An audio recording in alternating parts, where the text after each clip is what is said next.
Pitching wins championships, and right now the Dodgers should feel really good about their hurlers. A dominant sweep of the Rockies capped with a shutout, and suddenly the division lead is up to 3 with less than 3 weeks left in the season.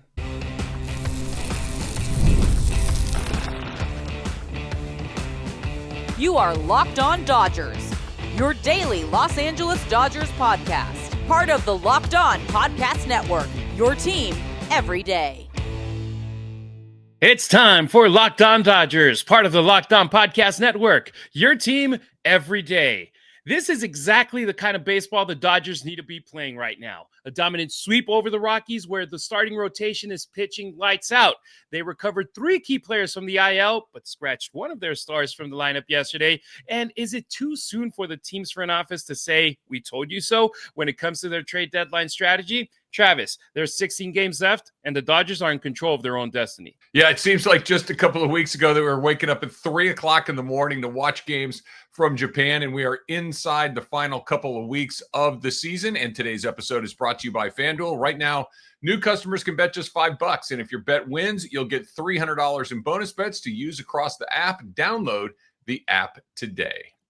He's Travis Rogers. I'm Harry Ruiz, 2 guys who talk sports for a living and bleed Dodger blue for life. You can get more Travis on 710 ESPN LA or the ESPN LA app from 3 to 6 p.m. with the Travis and DeMarco show. As for me, I'm the Spanish play-by-play broadcaster for the USC Football Trojans and the Las Vegas Raiders. But nothing beats jumping on the mic every weekday morning and diving deep into what I love most, talking Dodger baseball with you. And we want you to be a part of our show. Hit us up on the Locked On Dodgers listener line, 279-3LOCKED or 279-356-2533. You can either leave us a voicemail or a text, and you might be featured in our show. It's funny, Travis, when the team is down, when the team is in a losing streak, everybody wants to talk and give their opinion. When they're up, when they're winning, everybody's pretty calm, pretty silent, and we haven't heard much on the listener line, but I know that we got good listeners and we got great folks that tune into our show, so hit us up, right? Absolutely. Absolutely. Just because things are going well doesn't mean there isn't stuff to talk about. Exactly. Well, we're going to lead off today's show like we have the last couple of weeks, scoreboard watching. The Padres took the L against Cincinnati 2-1. That extended the NL West lead for Los Angeles to 3 games. Meanwhile, the Phillies, man, they beat the Mets again for a 3rd day in a row. They demolished them. So they still have a 4-game lead over the Dodgers for the 2nd seed in the National League. But we're going to go against them next week. So hopefully we can catch up by then. All right, let's start with the obvious, Travis. The Dodgers, they are pitching like a team on a mission right now. Against the Rockies, they didn't just win. They shut them down completely on Wednesday night. The sweep is sweet, but what stands out in the 9-0 shutout win performance that closed this series was how everybody was locked in that game. Blake Snell, let's start off with him in the pitching. 6 innings, 2 hits, 11 strikeouts. He was a man on a mission at Chavez Ravine, and he just lifted his hand and he was like, hey, man, I'm here too, because the last pitcher who didn't perform well for the Dodgers over the last week was him. And he was like, all right, here I am. Yeah, I exactly. I mean, it's funny. I feel like you and I could have come on here any of the last 7, 8, 9, 10 days and said, okay, that's the best pitcher on the team. And you could have said it about Shohei Ohtani. You could have said it about Tyler Glasnow after he went 7 no-hit innings. You certainly could say it about Yamamoto. He's been their workhorse all season long. You could even say it about Clayton Kershaw, who's been terrific. And last night it was Blake Snell's turn to say, hold on a second. Hold on. I'm right here too. I've won a couple of Cy Youngs in my own right. And it's funny that he's really the one guy this season that I shouldn't say Glasnow could throw in this bucket too, but that hasn't had that, he's one of those guys that this is one of the things that you let off the show, Harry, talking about how they're 4 games behind Philadelphia. They're not going to catch Philadelphia unless something really weird happens, right? And if it does, great. That'd be a nice little break. It's baseball. Yeah, but it's unlikely that they're going to catch the Phillies. And believe it or not, that's okay. That's okay because of what we're talking about in the starting rotation. take whoever you think the three best guys are, Dodger fans. Okay, great. You're probably right. I'm not going to argue with you too much. Your next two guys are better than whoever the other team that's been waiting for you in the first round probably has. The Dodgers 4 and 5 or 3 and 4 or whoever they end up using are just as good as everybody else's 1 and 2. And right now, all 5 of them, you can make an argument, all 6 of them, if you want to throw Emmett Sheehan in there too, are absolutely razor sharp right now. Now, we know how the Dodgers roll. 16 games isn't very many. It's a couple of weeks, and you figure that everybody's going to be pretty good by the time you get there. But even if a guy goes down, you are still flush with starting pitchers. It is a good time to be a Dodger fan because of that starting rotation. Yeah, you look at the other teams that are fighting for a wild card spot right now, and the Dodgers, they would either face the Padres or the Mets. The Cubs, that ain't going to be their opponent because they would be a 3 seed. Look at the Mets starting rotation. Sean Manaea, David Peterson, Clay Holmes, Nolan McLean, Jonathan, Brandon Sprott. Then the Padres, you got Nick Pivetta, Michael King, Dylan Cease, Yu Darvish, Randy Vasquez. You're telling me that the Dodgers should be afraid of that compared to what we have? I don't feel that's the case at all. They're in a great position. And now think about where we were just a couple of weeks ago. The offense, inconsistent as hell. The bullpen, very shaky. And there were questions about whether this team could pull it all together. But over the last 2 weeks, even though there were losses on the road, it's the arms that have been carrying this club. Starters are giving you length and quality starts left and right. That gives this staff as a whole, keeping the Dodgers in control as long as they can get runs on the board. And yesterday, for a long time until that rally late in the game, they were up 4-0 with 4 runs scored in the second inning. They weren't capable of getting more on the board towards the end when Mookie got the grand slam, when Teo got the solo home run. But at the same time, if you give this team 4+ runs of support, I feel that's where this team is in a good position. Yeah, I agree with you. I don't know if you're a golfer, Harry, or if there are everydayers out there or golfers, but there's this phenomenon when you play golf that very rarely do you hit the ball well off the tee and you stripe all your irons and you make all your putts. That just doesn't happen. There's one thing or another that is typically not working. You might drive the ball well, but you can't hit an iron. You might hit your irons really well, but you can't make a putt. And that's kind of been the Dodgers all season long, where, they're getting really good bullpen work, but their starting pitchers are only going 3 or 4 innings. Hey, they finally got their starting pitching going, but where'd the offense go? They haven't been able to get anything going there. Hey, their offense and the starting pitching is going, but the bullpen doesn't look quite right. They haven't been able to put all 3 facets of this together at any one given time, and it feels like we're getting closer to it. Now, the bullpen is still down there. Michael Kopech, completely shot a hole in the side of the trust tree that we're talking about, for Dave Roberts and who he might be able to go to in big moments. But you saw Vesia come in there and slam the door in a really tough situation. The Dodgers are getting closer to being the team that we hoped they would be all season long. And this is not me doing a victory lap, maybe a little bit of me doing a victory lap, but this stuff comes around, man. It comes around. The season is so long that eventually you will be who you're going to be. And it feels like, and I'm not trying to jinx it, I believe in the baseball gods. They don't like hubris, but it does feel like they're finally starting to look like the team they were supposed to be. Mookie's hot. Ohtani's Ohtani. Teo looks like his guy. You're seeing Max Muncy and Tommy Edman back in the lineup. We're finally getting closer to what we thought they would be, and what we thought they would be is a lot better than everybody else, and they might be. And you just brought up the bullpen with Michael Kopech. He came in, he got 1 out, but at the same time, he walked 3 batters. I was criticized by a listener, and I'm cool with taking criticism when I did which are the 13 pitchers that I thought would make the the pitching staff for the postseason with the Dodgers. And I didn't include Michael Kopech, who was still injured, who still hadn't come back. And I said, well, Kirby Yates is active right now, and I know he can pitch. I don't know about Kopech. And I cited numbers from AAA where, he was getting through innings, but at the same time, he was getting a lot of base runners. So I was like, I don't like him getting that much traffic. And lo and behold, here we go against the Rockies. He gave out 3 walks, but fortunately you brought up Vesia. Man, what a beast. 2 strikeouts, 2 batters, got the Dodgers out of that jam. And at that moment, they were up only 4-0. 1 grand slam, and it's a brand new game in the 7th inning. So Alex Vesia right now, I think it's undisputed that he's your high leverage guy when numbers 2, 3, 4 in the batting order are coming up between the 7th and the 9th inning. It doesn't matter where they show up. You got to have Alex Vesia ready where it's a game within striking distance. And then you figure everything out with who pitches the 9th, who pitches the 7th, or vice versa, where you put them before or after Vesia. I think Vesia, he's your guy.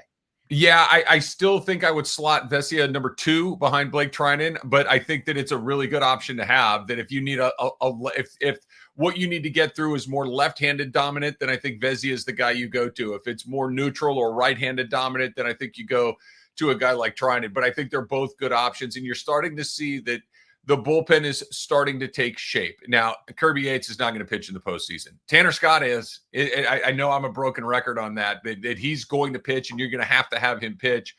But you're going to see Emmett Sheehan out of the bullpen, very, very likely. I think you're going to see Clayton Kershaw out of the bullpen, very, very likely. So you're starting to see the outline, Justin Robleski and Jack Dreyer. Like you have some options there that are going to be good. And I was a fan of Michael Kopech because he throws really hard and he strikes a lot of guys out. And in the postseason, that typically plays pretty well. But Harry, you know me. You know what's coming out of my mouth next. You can't walk people. And your everydayers know it. You really can't walk people like that. And, he loaded the gun against a bad team. Colorado's not a good team, but you give them 3 guys on base and they don't have to hit their way on. Bad stuff is about to happen. So I think he took a huge step back last night, but thank goodness for Alex Vesia, because him and Trinan and one more might be enough to get you to the finish line. With the way the starters are pitching, absolutely. This is a formula that can win you games in October. But you need one more. You need one more. Yeah. Like it's going to have to be somebody. Maybe it's Dreyer. Maybe it's Tanner Scott. But you're going to need at least 3 guys. If you get 2 more, that would be even better. And maybe Sheehan is one of those guys. Maybe Kershaw is one of those guys. But they're closer than they've been in a long time.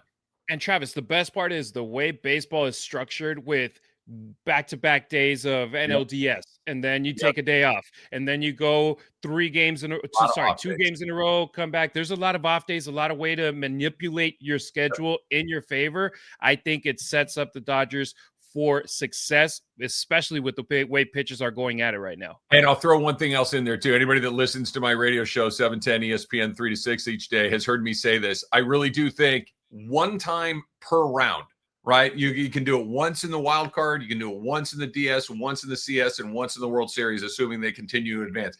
Once per round, you can use Shohei Ohtani out of the bullpen too. Don't so that is the second you can sniff the finish line in a series and all you need is 3 outs. I think you're going to see Ohtani come out of the bullpen at least once in each of these series, assuming that there's a high leverage moment like that.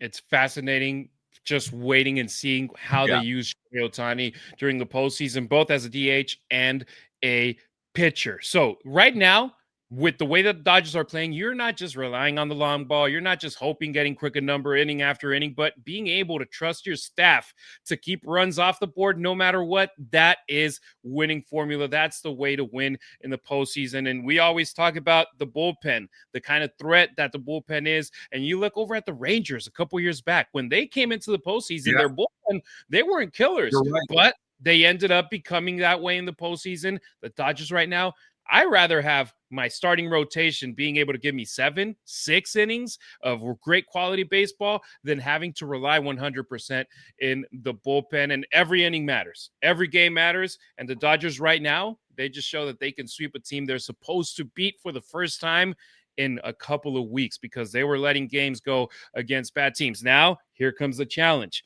Go and do that against the Giants who are red hot. Go and do that against the Phillies who are red hot. And right now, honestly, now I believe in the Dodgers compared to a week ago, compared to 2 weeks ago. Yeah, no, look, they play better against better teams. When somebody has their full, and again, even though the Rockies, they went 11-2 against the Rockies this year. They took care of business against a bad team like that. But this particular series that they just concluded was a series where they had to have it, right? The Padres are right on their heels. They know that the Giants are coming up. They know they play the Giants 7 times in their next 10 games. So they got their hands full there. They got the Phillies in there as well. So it's a tough stretch for them. But every time it's like, okay, guys, you need to show up tonight. They kind of have done it. So I that gives me some positive vibes too. Absolutely. But as good as the pitching has been, there's another storyline brewing with the Dodgers roster. One good and one, well, let's just say concerning. Tommy Edman is back, and that's fantastic news for both the lineup and the defense. But Will Smith, he was a late scratch, like super late scratch against the Rockies, and it was because of that hand injury. Coming up on Locked On Dodgers, how worried should Dodgers fans be? It's time to fuel up and turn it up with 5-Hour Energy Transfusion. This grape, ginger, and lime flavored shot brings the iconic taste of a golf course favorite to a non-alcoholic boost, perfect for sinking birdies or making great memories with friends. It's a hole-in-one for your energy game. Whether you're out on the course or just need a little extra push to power through your day, 5-Hour Energy Transfusion delivers the clubhouse flavor you love without ever leaving the green. Golf is all about good times with good people and good flavors. The grape ginger lime flavor of 5-Hour Energy Transfusion gives you the best parts of your clubhouse go-to without leaving the course or having to chase down the bev cart. Now you can amp up the fun even more. Just buy, snap, and enter for a chance to win a dream golf trip for two to any golf tournament in the USA. Tee up that trip. Visit 5hewin.com for full rules and entry. No purchase necessary. Excludes the Masters Tournament. Ends October 31st, 2025.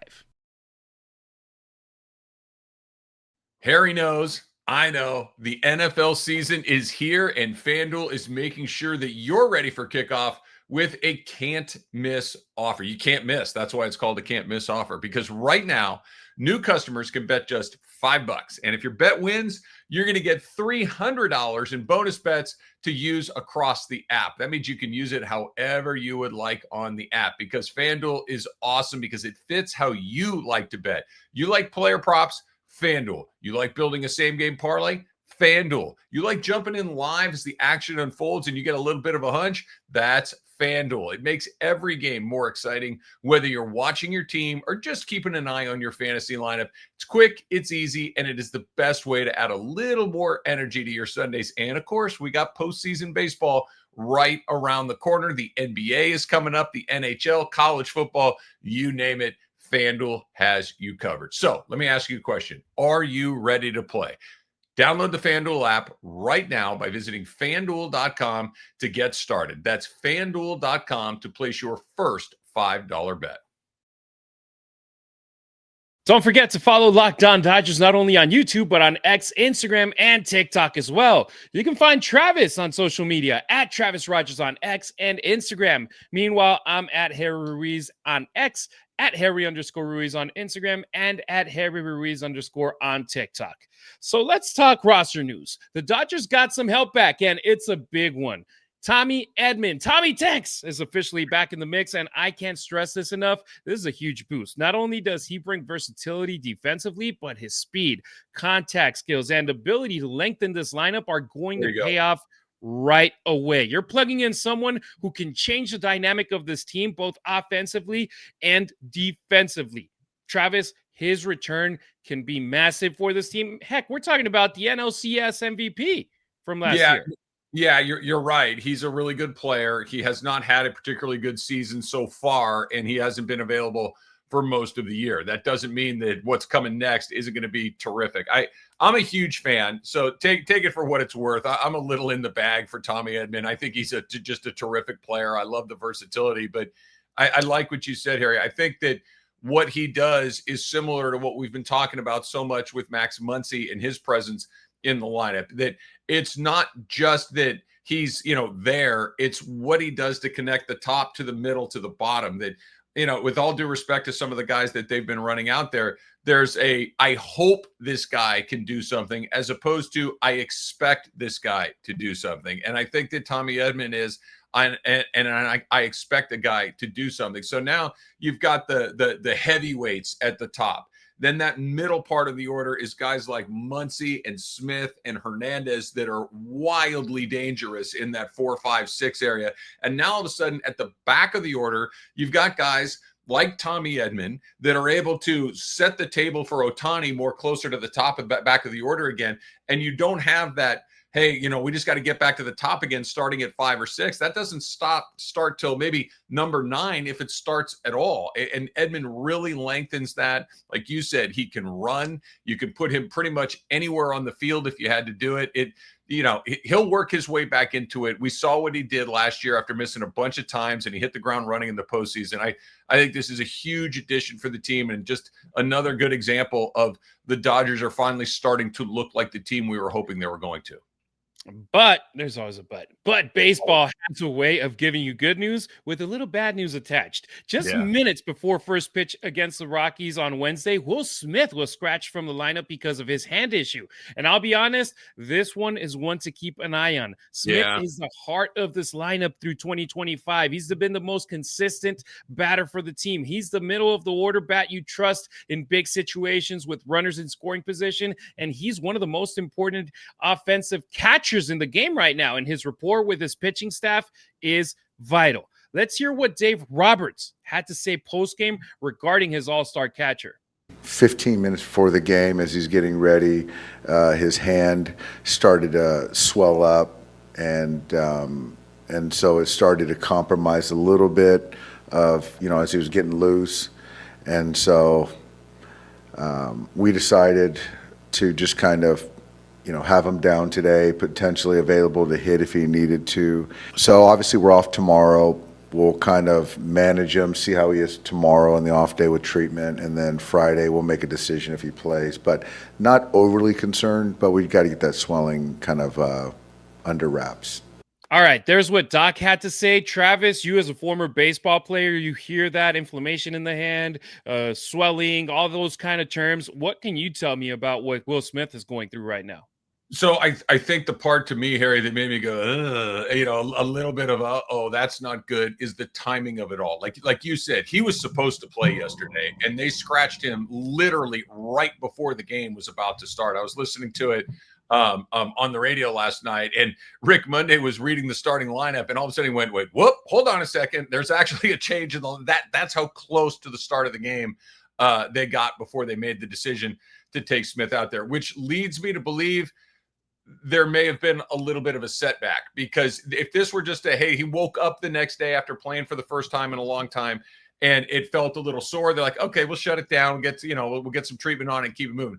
But they were moving forward to having him getting ready to play last night. And then at the last minute, they pulled the ripcord. That is a little, maybe more than a little concerning. That is, he's an incredibly important part of what they do.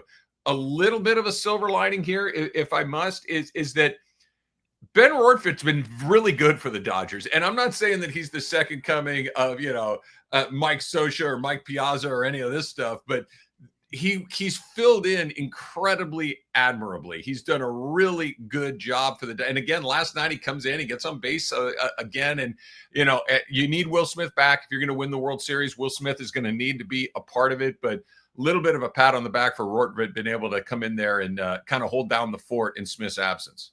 Hey, not bad for a guy who was just a throwaway in the trade, where it's like, yeah, we'll send you 2 pitchers, but we need Hunter Fiducia. It's like, well, okay, we need a catcher just in case we need a third catcher. And it's like, here's Ben Rortvedt. I was like, all right. And look at him. That's the type of production that you were talking about at the bottom of the lineup, where it's like, if you get anything, you're happy about it. And he's been getting on base with walks, with hits. And it's like, hey, that's what we need. And I can't explain how difficult it is to be a guy like Rortvedt. Look, he's in the minor leagues knowing he's not going to play on the big league team, at least not in Los Angeles. That you've got an all-star, borderline Hall of Fame candidate in Will Smith, who's holding it down every day.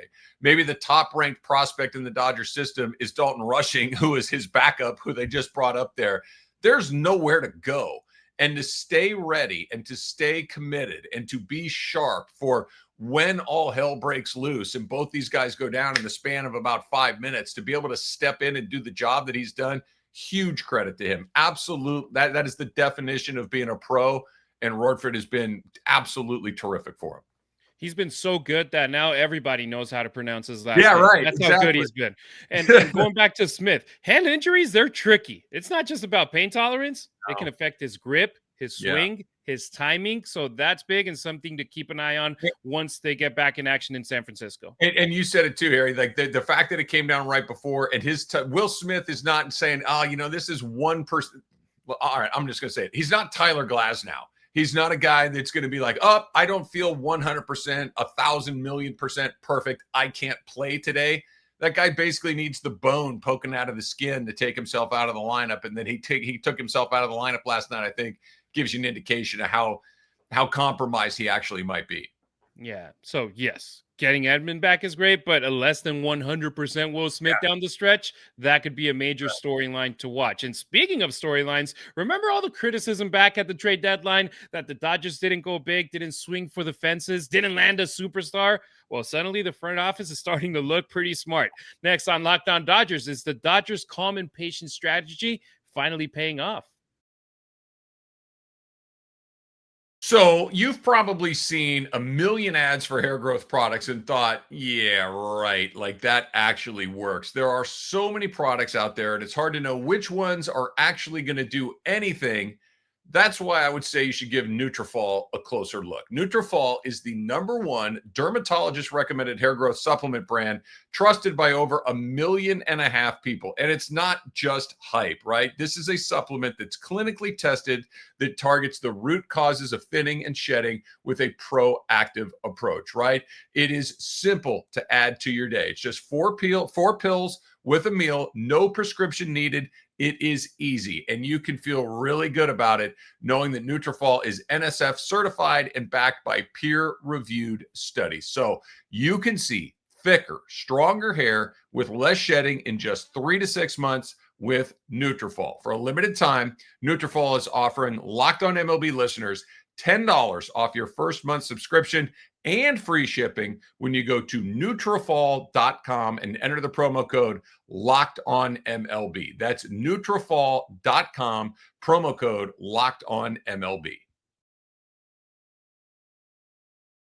Thanks for making us your first listen wherever you may be tuning in, either on your favorite podcast app or our YouTube channel. Subscribe to it. It's completely free. Smash that notification bell so you never miss a beat. Full episodes, hot takes, breaking Dodgers news, and the Dodgers Postcast Show with Pete Fox live after the final out of every game. If it drops, you're on it. That's how you become an everydayer here on Locked On Dodgers. All right, let's be real. At the trade deadline, the Dodgers got dragged. Fans, media, the whole thing. Everyone wanted a blockbuster. Everyone wanted the huge name to push the Dodgers over the top. Instead, the front office stayed measured. They made a couple of modest moves. They held on to prospects, and they essentially bet on 2 things: the talent already in the clubhouse, and most importantly, the idea that health would return at the right time. I mean, it took them a while. We're literally in the second week of September, but fast forward to now, and it doesn't it feel like that's working out their way, Travis? It does. I still think that there's a possibility that, we're looking at a series and Mason Miller is on the mound for the Padres, or Johan Duran is on the mound for Philadelphia, and the Dodgers are running, Tanner Scott out there, or Michael Kopech or whoever it is. And it's like, it's pretty glaring in that moment. But you're right. They bet on themselves. They bet on the talent that they already had. They bet on their guys to kind of round back into shape, and it does look like it's happening. And you mentioned one of the moves that they did make was Brock Stewart, and he's getting closer to coming back. He hasn't looked good since he joined the Dodgers. He's only here for a hot minute and then had to go down because he was injured. Maybe he comes back. He's another one. You said it a second ago, like the Rangers a couple of years ago. I don't need you to be good for 9 months. I need you to be good for 3 or 4 weeks. And could he be good for 3 weeks? Absolutely, he could. So I think that's another opportunity for the Dodgers to look pretty smart. Look, I didn't like what they did at the deadline. I still think that they're vulnerable in the back end of the bullpen, but Andrew Friedman's a pretty smart guy. He's made a lot more good moves than he has bad moves. So I'm sure he's pretty comfortable with what he did, and it's starting to look like he may have been right again. Yeah, and I'm not going to go overboard because we just beat the Rockies and swept the Rockies. They're the worst team in baseball. But at the same time, we weren't winning this series 3 weeks ago in Colorado. But now the real challenge is prove everyone that said you needed a big splash with these series coming up, with visiting San Francisco, with beating a team that is one of the best in baseball over the last couple of weeks. Man, it sucks saying that out loud. Beat the Phillies, who have the second best record in the National League and who you are chasing to try to avoid having to go into the wild card round. Prove everyone wrong with the feeling that it's like, hey, we wanted that big deadline splash. We wanted the Dodgers to pull the trigger right now, and they didn't. Well, prove everybody. Now everyone's healthy. Now you got Tommy Edman back. Now you got Max Muncy in the lineup. Now you got Alex Vesia in the back end of your bullpen. Nobody is. Who else is missing, Travis, right now? Besides, who? Stewart is really the one guy. Gratterall, I guess you could maybe squint. They're not. Yeah, this is what you're going to have. Maybe Stewart comes back and looks a little bit better. I think the biggest, broken record time, everydayers, get ready for it. The guy that has to be better, the guy, it may be as simple as this. If he's good, they go from having a chance to having a pretty good chance. And if he's bad, they go from having a chance to not having a chance much at all, is Tanner Scott. Tanner Scott has to be better. He has to be. If he's better, they got a shot, Harry, in a way that it's not just like, hey, we're in it. They're probably... they are the favorites. Like, they are the betting favorites right now, but they go from being the favorites in Vegas to being the eye test favorite to yeah, dude, they can't get the last 3 outs of the game. Like, they just don't have somebody that does that. And we know what that looks like in the playoffs. And he's the magic piece to all of this. If he's good, one of two things is going to happen. We're going to be talking in October, like, Tanner Scott, man, they knew what they were doing all along. He pulled it out. He was good when he needed to be, or that's the worst deal that Andrew Friedman and the Dodgers have signed since he got here. It's going to be one of those two things. Yeah, and we don't need you to be Eric Gagne. We don't need you to be Kenley Jansen. We don't need you to be an all MLB closer. Just be serviceable. Don't be usable. Yeah. Don't be serving cookies up the middle for the other teams to hit 10-plus home runs against you this season in limited action. That's what we need from a guy like Tanner Scott right now. And it sucks because he was a guy that got given a $72 million contract over 4 years, and this is year one. But at the end of the day, going back, the Dodgers front office, they didn't panic. They trusted the process, and now, with less than 3 weeks left, they look like a team that's starting to peak at the right time. Once again, I know it was the Rockies, but show everybody, Dodgers, this is the weekend to do it against the Giants and then do it again against the Phillies and the Giants next week. If we can keep this momentum going, Travis, we may look back and say the patience at the deadline was exactly what this team needed, and that this moment right now was where it all started to go back-to-back. And Mookie is Mookie again. Like, Mookie is Mookie again. Teo looks like he's heating up. That they may have finally, and I don't know if it was like explicit or more implied, but everybody looking around the clubhouse like, guys, it's time. It's time to get going. We need to start playing like we're supposed to. And whatever intensity that you think you're bringing that maybe not be there, let's make sure we turn it up, because it's looked like a different baseball team for about 4 or 5 days. It's almost Mook-tober. So that's when we need him the most, and he is going at it right now. Red hot. So here's where we're at. The pitching staff looks like October caliber pitching. Tommy Edman is back, but we're keeping an eye on Will Smith's hand, and the front office calm, patient approach might just be proving the critics wrong. Well, if you're a Dodgers fan, this is the kind of September you want to see. That'll do it for today's show from Travis and I. Thanks for making Locked On Dodgers your first listen. For your second listen, find the all-new Locked On MLB Game Night. Every game, every night until a World Series champion is crowned. Get local analysis on a national scale. Find MLB Game Night on Locked On MLB on YouTube or wherever you listen to your podcasts. We appreciate you riding with us, Travis.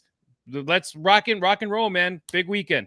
I can't wait. It's always fun to play the Giants, especially if you get a chance to sink their hopes and dreams. I'm looking forward to them having a miserable weekend.